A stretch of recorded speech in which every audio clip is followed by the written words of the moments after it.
ایک پاکستانی کمانڈو کی سرگزشت، پاک فوج کا جوان، موت کی آنکھوں میں آنکھیں ڈالنے والا ایک جنگجو کی آپ بیتی، بھارتی ایجنسیوں کو ناکوں چنے چبانے والا گوریلا، ایک ایسا بازیگر جسے خوف چھو کر بھی نہ گزرا، ریاض عاقب کوہلر کے قلم سے نکلی ایک لازوال کہانی۔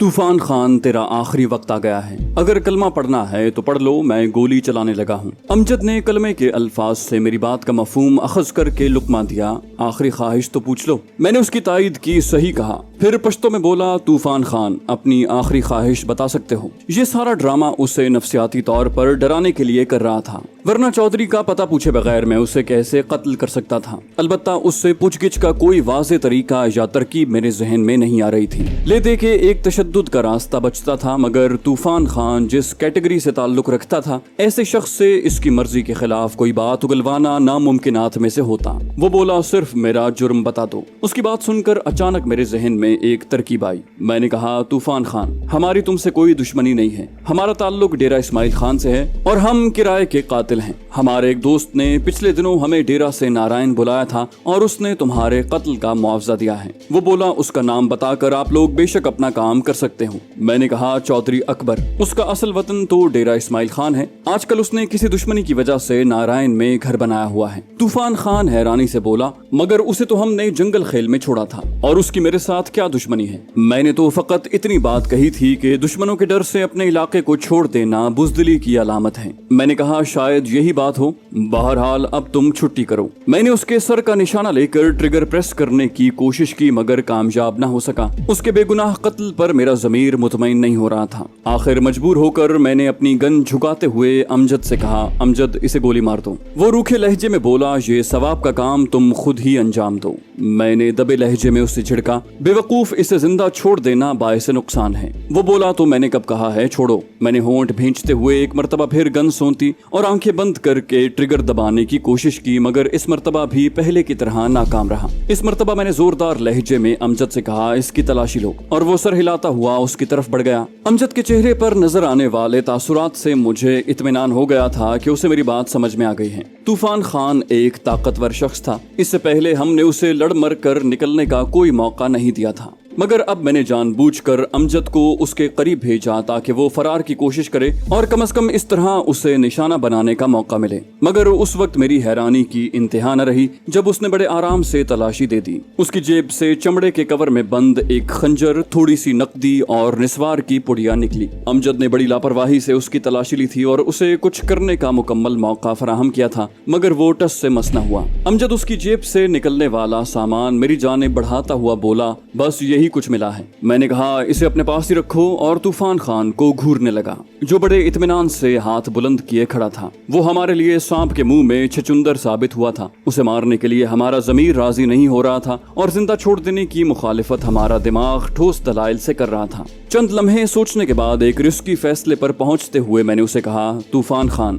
اگر ہم تمہیں زندہ چھوڑ دیں تو کیا یہ عہد دے سکتے ہو کہ اس سارے واقعے کو بھلا دو گے اور کسی کے سامنے بھی اس کا ذکر نہیں کرو گے؟ اس کے ساتھ چودھری اکبر کے خلاف بھی کوئی قدم نہیں اٹھاؤ گے؟ اس کے لہجے میں بلا کا اطمینان تھا۔ بولا، ایک شرط پر، یوں جیسے مذاکرات کی میز پر بیٹھا ہوں۔ میں نے دلچسپی ظاہر کی، وہ کیا؟ وہ بولا، مجھے حقیقت بتا دیں، آپ کی کہانی سے میں مطمئن نہیں ہوں، آپ پیشہ ور قاتل نہیں لگ رہے۔ میں نے کہا، تمہارے اندازے میں ہم کیا ہیں؟ وہ بلا جھجک بولا، چودھری اکبر کے دشمن۔ اس کا اندازہ غضب کا تھا۔ میں نے کہا، اچھا بھائی، ہاتھ نیچے کرو، آؤ ادھر سائے میں تمہیں اصل حقیقت بتاتے ہیں، اور امجد، اسے اس کا سامان واپس کر دو، طوفان خان سے پشتو میں کہہ کر میں نے امجد سے کہا۔ طوفان خان نے ہاتھ نیچے کرتے ہوئے امجد سے اپنا سامان واپس لے کر جیب میں ڈالا اور پھر ہونٹوں پر مانی خیز مسکراہٹ لیے میرے ساتھ بڑی سی چٹان کے سائے میں آ بیٹھا۔ امجد بھی ہمارے قریب آ کر بیٹھ گیا تھا۔ طوفان خان، تمہارا اندازہ درست ہے، ہم واقعی چودھری کے دشمن ہیں، وہ ہم سے چھپ کر بھاگا ہوا ہے۔ اس کے متعلق صرف اتنی اطلاع ملی تھی کہ وہ میران شاہ میں کسی حاجی بہادر کی پناہ میں ہے۔ یہاں آ کر پتہ چلا کہ وہ जहां से भी आगे चला गया है और उसके मुतालिक सिर्फ हाजी बहादुर या तूफान खान ही जानते हैं। हाजी बहादुर को अगवा करने में चूंकि ज्यादा मेहनत करनी पड़ती, इसलिए हमने तुम्हें अगवा करने का मंसूबा बनाया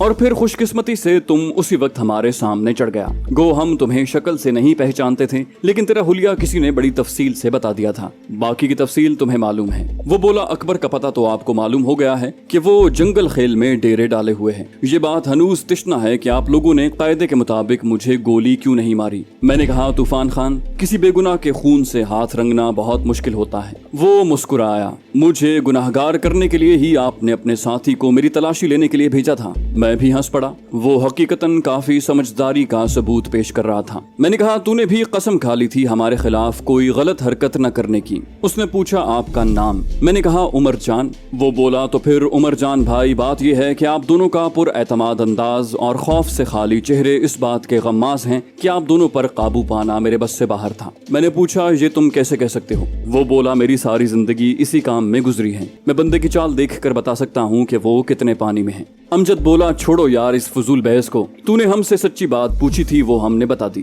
अब हमारे साथ मर्दों वाला वादा करो कि इस वाक़े का किसी से जिक्र नहीं करोगे और अकबर खान के खिलाफ भी कोई कार्रवाई नहीं करोगे। वो बोला, आप दोनों मुतमईन रहें। तूफान गर्दन कटा सकता है, अपनी बात से नहीं फिर सकता। और जहाँ तक ताल्लुक है चौधरी का, तो उसने मेरे साथ कौन सी दुश्मनी की है कि मैं उसके खिलाफ कोई एक्शन लूँ? मैंने कहा, आखिरी बात यह कि तुम्हारे साथ किए गए मुआहदे में तो शामिल नहीं है, लेकिन फिर भी अगर मेहरबानी कर सकते हो तो हमें जंगल खेल का रास्ता बता दो और ये भी वाजे करो कि आया चौधरी अकबर ने वहाँ ठहरने का पक्का इरादा किया था या वो वहाँ से भी आगे कहीं जा सकता है। वो बोला, दग्गन से दत्ता खेल तक आप लोगों को वैगन मिल जाएगी। वहाँ से आगे बाबा ज़ियारत और मामा ज़ियारत तक मकामी टोयोटा मिल जाएगा। मामा ज़ियारत और शीरानी के दरमियान करीबन शुमाल मगरिब की समत पहाड़ियों में एक तवील रास्ता बना हुआ है जो जंगल खेल तक जाता है। जंगल खेल किसी एक गाँव का नाम नहीं, बल्कि वहाँ 20 छोटे बड़े देहात हैं। इन तमाम को जंगल खेल कहते हैं। बाकी रहा अकबर खान की यकीनी मौजूदगी का ताल्लुक, तो इसके बारे में वसूख से कुछ नहीं कह सकता।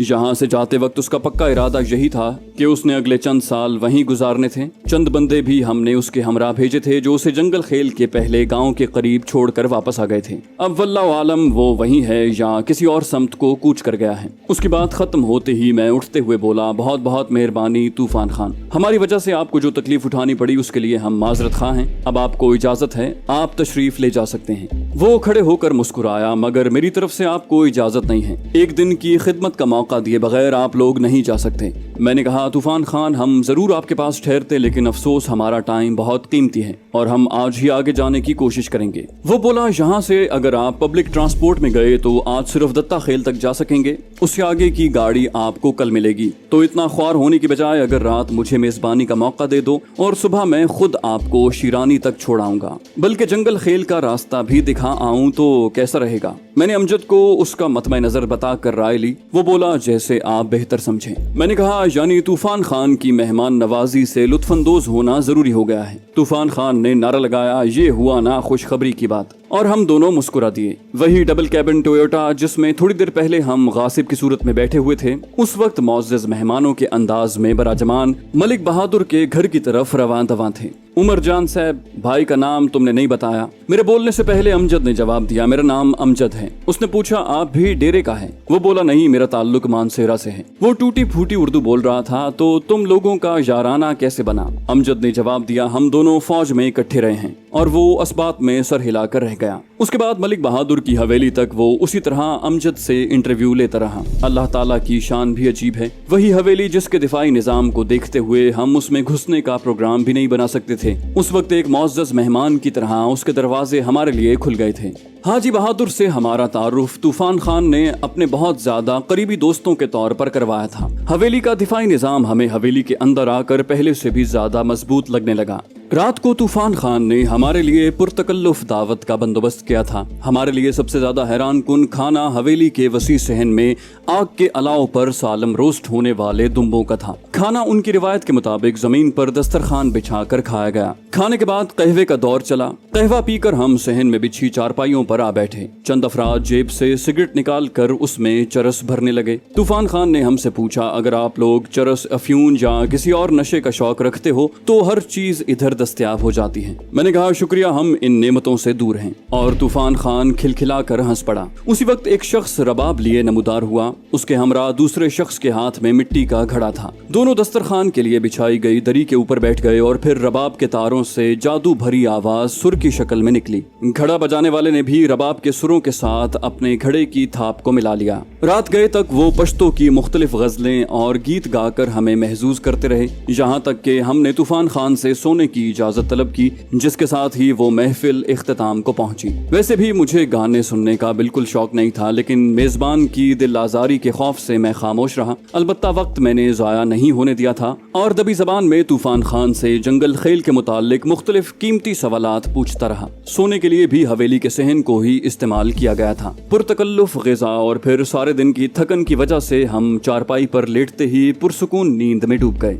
दगन से मुसलसल 3 घंटों के सफर के बाद हम जंगल खेल के करीब पहुंच गए। जंगल खेल के रास्ते की निशानदही करते हुए तूफान खान ने पेशकश की, आप लोग पसंद करो तो कुछ रास्ते तक मैं आप लोगों के साथ जा सकता हूं। वो पगडंडी नुमा रास्ता एक ऊंची पहाड़ी के ऊपर से गुजर रहा था। मैंने कहा बहुत शुक्रिया तूफान खान, आगे इंशाल्लाह हम खुद ही चले जाएंगे। आप सिर्फ इतनी रहनुमाई कर दें कि इसके अलावा भी जंगल खेल तक जाने का कोई रास्ता है। मेरा मतलब ऐसे रास्ते हैं जिस पर बंदा गाड़ी में बैठ कर जा सके। वो बोला गाड़ी का रास्ता तो मौजूद है, लेकिन वो रास्ता बहुत ज्यादा तवील है। 4 से 5 दिन लग जाते हैं, क्योंकि उसके लिए बंदे को पहले अफगानिस्तान की सरहद क्रॉस करनी पड़ती है और फिर वहां से जंगल खेल के लिए दोबारा पीछे आना पड़ता है। तवालत के साथ इस रास्ते की हालत भी बहुत खस्ता और खराब है। मैं जिंदगी में सिर्फ एक मरतबा उस रास्ते से जंगल खेल तक गया था। उसके बाद दोबारा मुझे वो रास्ता इस्तेमाल करने की जुर्रत नहीं हुई। अफगानिस्तान से अलबत्ता उसका रास्ता इतना दुश्वार गुजार नहीं है। मैंने पूछा यहाँ से कितना टाइम लग जाएगा? वो बोला ये आप लोगों की रफ्तार पर मुनसर है।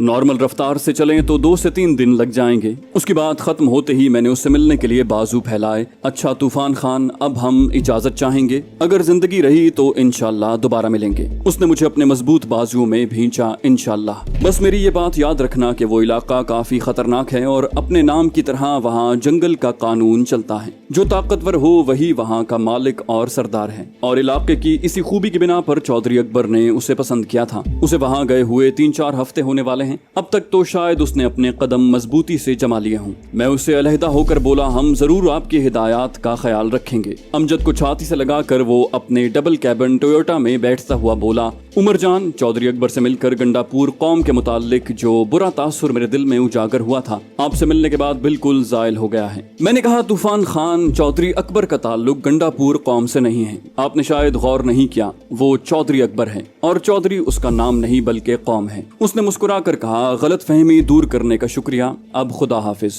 ये कहकर उसने वापसी के लिए गाड़ी मोड़ ली। मैंने जंगल खेल के रास्ते की तरफ कदम बढ़ाए। चल भाई माजे, बड़ा शौक था तुझे वजीरिस्तान की सैर करने का। वो बोला, तुझसे तो कुछ कम ही था। मैं खामोश रहा। ना मालूम जंगल खेल में हमारे लिए कौन कौन से हंगामे मुंतजर थे।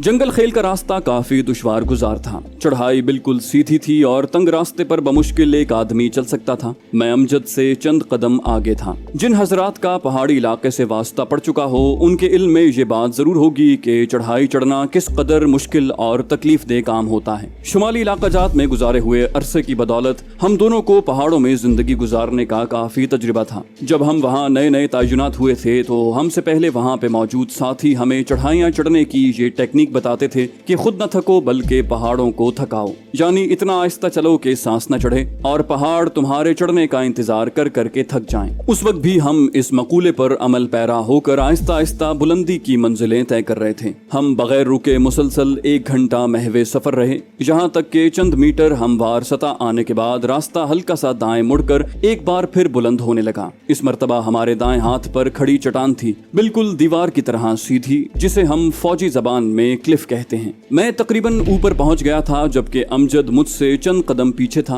अचानक उसका पांव फिसला और वो उफ की आवाज के साथ दाएं जानिब गिरा। उसके फिसलने की आवाज सुनते ही मैं पीछे की जानिब मुड़ा, संभल के माजे। हालांकि ये बात कहने की कोई खास जरूरत नहीं थी और अमजद भी अच्छी तरह जानता था कि इस जगह से नीचे गिरने का क्या मतलब है, मगर कहते हैं ना, होनी होकर रहती है। वो संभलने की कोशिश के बावजूद रास्ते से नीचे की तरफ खिसका और दूसरे ही लम्हे वो बुलंदी से धकेले गए पत्थर की तरह उस सीधी सीधी ढलान से नीचे की तरफ बढ़ा। मैं घबरा कर चीखा अमजद। खौफ से एक लम्हे के लिए मेरी आंखें बंद हो गई थीं। दोबारा आंखें खोलने पर मुझे अमजद एक झाड़ी को पकड़कर लटका नजर आया। उसकी खुशकिस्मती कि वो झाड़ी उसके गिरने के मकाम से चंद मीटर नीचे जमीन के मुतवाजी उगी हुई थी। नीचे गिरते हुए भी अमजद ने अपने हवास पर काबू रखा था और उस झाड़ी पर अपनी गिरफ्त कायम कर ली थी। ऐसी झाड़ियों की जड़ें बहुत मजबूती से पहाड़ में पैवस्त होती हैं और उनकी इसी मजबूती की वजह से उस वक्त अमजद उस झाड़ी के साथ सीधा लटक रहा था। वो गैर अहम सी झाड़ी जो चंद लम्हे पहले हमारी नजर में किसी अहमियत की हामिल नहीं थी,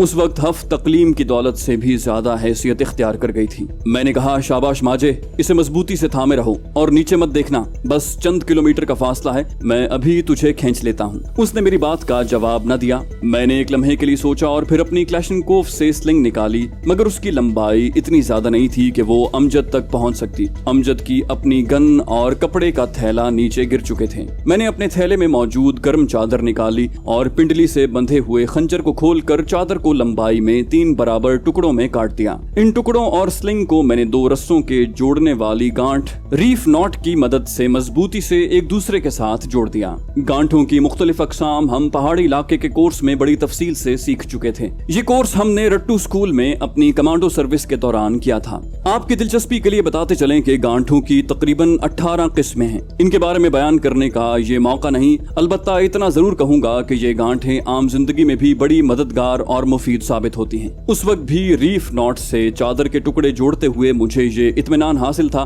कि वो गांठ खुद ब खुद किसी कीमत पर नहीं खुल सकती। थोड़ा सा नीचे होकर मैंने रास्ते में अपने बैठने के लिए एक जगह मुंतखब की। अपने दोनों पांव पहाड़ में मजबूती से गड़े हुए पत्थरों पर लटका कर मैंने रस्सी अमजद की जानिब लटका दी। स्लिंग वाली साइड मैंने अमजद की तरफ रखी थी और स्लिंग के सिरे पर फांसी के फंदे की तरह का हल्का बना दिया था ताकि अमजद उसमें अपना हाथ गुजार कर पकड़ सके। इसका फायदा ये था कि स्लिंग हाथ से फिसल जाने की सूरत में भी वो नीचे नहीं जा सकता था। अमजद की निगाहें मेरी जानिब ही मरकूज थीं। जैसे ही स्लिंग का हल्का उसके हाथ में पहुंचा, उसने झाड़ी पर बाएं हाथ की गिरफ्त कायम रखते हुए दायां हाथ आहिस्ता से रस्सी के हल्के की जानिब बढ़ाया। एक हाथ से अपने पूरे बदन को सहारना बहुत मुश्किल काम है और जब सिचुएशन ऐसी हो कि हाथ छूटने का मतलब सरीहन मौत हो तो फिर ये काम और भी दुश्वार और मुश्किल तरीन हो जाता है। मगर वो अमजद था। उसने बगैर किसी हिचकिचाहट के एक हाथ से लटकते हुए दूसरे हाथ से स्लिंग को थाम लिया और फिर दूसरा हाथ भी झाड़ी से हटाकर स्लिंग पर जमा दिया और उसके ऐसा करते ही उसके तमाम जिस्म का बोझ मेरे दोनों बाजुओं पर मुंतकिल हो गया।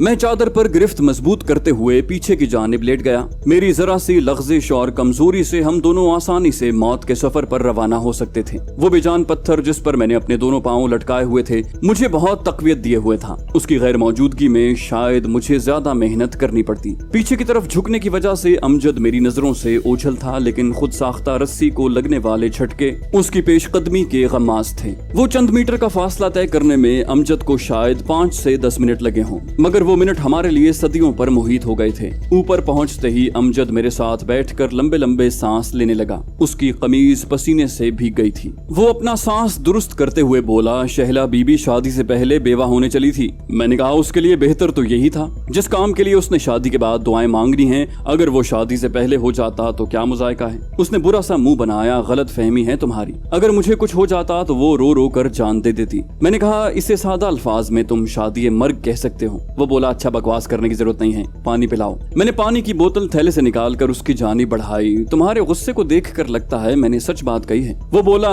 बड़ा आया सच्चा, और वो पानी की बोतल मुंह से लगाकर गटागट आधी बोतल पी गया। मुझे भी उस वक्त काफी प्यास महसूस हो रही थी, इसलिए बकिया आधी बोतल मैंने चढ़ा ली और खाली बोतल थैले में रख ली। मुझे पता नहीं था कि आगे पानी हमें कितनी देर बाद मयसर होता, मगर ट्रेनिंग ने हमें ये सिखाया था कि अगर कभी ऐसे हालात में फंस जाओ जहां पानी मिलने की उम्मीद न हो या कम हो, तो अपने पास मौजूद पानी वक्फे वक्फे से घूंट, कभी 2 घूंट और कभी जबान तर कर लेने से ज्यादा बेहतर यही है कि एक ही मर्तबा सैराब होकर पानी पिया जाए। और हमारी उस वक्त की जिद्दोजहद का तकाजा यही था कि हम अपनी खोई हुई तवानाई को बहाल करके आगे जाने के लिए खुद को तैयार करते। अमजद ने पूछा, चलें? मैंने उसकी हाँ में हाँ मिलाई। चलो। चंद मिनटों बाद ही हम निस्बतन हमवार जगह पर पहुंच गए थे। जाने से पहले बस इस वीडियो को लाइक कर दीजिए। इंशाअल्लाह आपसे अगली किस्त में मुलाकात होगी। तब तक के लिए अल्लाह हाफिज।